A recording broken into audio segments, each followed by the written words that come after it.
Сайн байцгаана уу? Намайг Лавсрынгийн оюун хэл гэдэг. Би соёл урлагийн их сургуулийн радио, телевиз, медиа урлагийн сургууль бакалаврын 4 жилийн киноны хариуцлагч мэргэжлэр суралцаж төгссөн байгаа.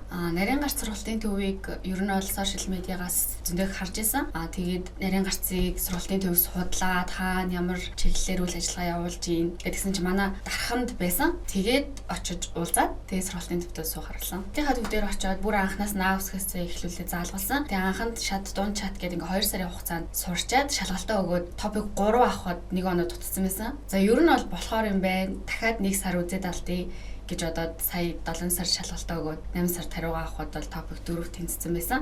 Тэгээд суралцчих үйл явцад сурах хүчгийн ойлгомжтой байдал ганцаараа биеэд агаад сурахад айгүй боломжтой таалагдсан. Тэг номны хувьд. Монголдо ингээд хилээ сураад топик авсан шалтгаан маань Солонгос руу магистраар сурах зорилго тавьсан байгаа. Тэгээд хилний бэлтгэлээр Солонгос руу ингээд явхад яг бодит мөнгөн дүн 20 сая төгрөг орчим надад л яг хүн дээр туссан.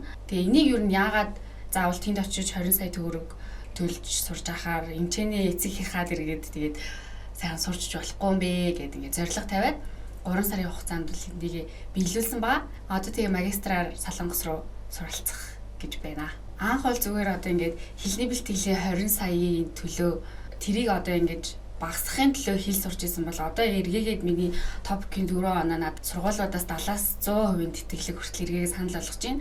Одоо би тэгээ зорилгоо бүр айгүй амар давуулан биелүүлсэн юм шиг санагдаж байгаа. Надтай адилхан хүсэл мөрөөдөлтэй Солонгос руу суралцахыг зорж байгаа хүмүүс ах юм бол нарийн гарц дээр ирээд уулзаад үзээрэй. Энэ газар бол хүсэл мөрөөдөл биелдэг газар юм аа.